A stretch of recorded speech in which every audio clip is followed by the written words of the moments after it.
campaign, we're going to go up the Dorking Road to the traffic lights. We're going to bear left up to the back of the hospital. You need to stick on this side of the road for a while further up because there isn't a pavement. Cross over to the back of the hospital. We're going to go back up to the back of the hospital and then do a loop just back. So we'll do a U-turn back down again along the back of the hospital, and then we turn left. There's a footpath that runs between the Ladders pub and the Dorking Road, just along the side of the hospital. So we're going to go back down there, and then up the front of the hospital, laying the flowers on the bed of grass outside the front of the hospital near the bus stop. Just try and create a nice carpet, so spread them out nicely, and then we'll turn around and come back here and disperse. We have a team of young people who've spent their earliest days at Epsom Hospital leading from the front. And could I ask you, so that we can create a good long crocodile, not to move more than two abreast. I mean, if we go single file, it will go further, but we have to spread out as much as possible. So either go single file or two abreast if you want to, but don't go wider than that. And obviously, from the safety point of view of all the children involved, please stick on the pavements rather than ending up on the roads. Otherwise, basically, thank you all for coming and supporting us. It's tremendously important we keep doing these events to keep the campaign in the news. I had a very interesting first discussion yesterday with the new Chief Executive, who understands the strength of feelings in Epsom about the future of the maternity unit. At the same time, as you will have seen from the national news, it's been a disappointing week for the campaign because the national strategy for London appears to be to have far fewer big hospitals than even exist at the moment. So the pressures on local services like those in Epsom remain extremely great. And we have a big battle to fight over the next few months. I'm not now expecting the consultation period on the future of maternity to be until the second part of the autumn. I think they've realised the strength of feeling and are going to take a bit more time to work things through. But we do need to keep the pressure up. We will, after today, go and think about next plans for the campaign and all the programme activities in the autumn that just keep these all this in the public eye. So that's the plan. I've got two or three people who'd like to say a few words as well before we start off today. And particularly a warm welcome to Lord Jack Ashley, who, as you know, is a long-time Epsom resident, has been president of the Friends of the Hospital for a long time and has been a passionate campaigner for this. And Jack just wants to say a few words before we start this morning. So, Jack, over to you.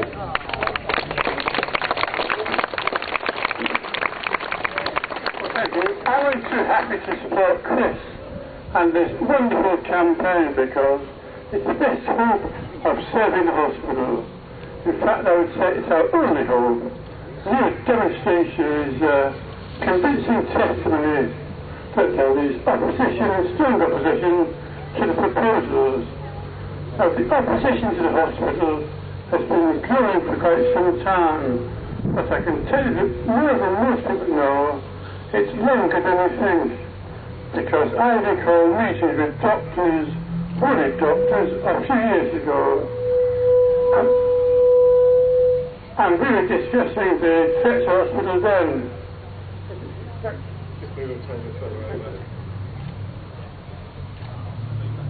We were discussing the St Hospital even then, and even then the Epsom and St Helier Trust were denying there was a problem, and they're denying it still. They're still saying no problem.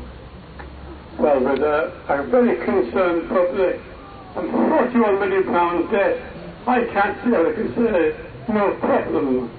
They're handling it now very badly indeed, the trust. For example, this maternity move that we're all concerned about is preposterous. What they're doing really, if they're splitting antenatal and prenatal care, well, the Medical Hospital, I've never heard a more crazy division in all my life. They're destroying the continuity of care, absolutely destroying it, and leaving mothers bereft, not knowing quite what to do. And then, of course, there's the transfer of the mother to St Helier. Fancy pregnant women going to St Helier with all the traffic jams and the problems involved. And unborn babies of a habit have decided to become what they want, not what the mother wants, not what the hospital wants. And if a mother has a baby en route, what happens? Imagine the problems.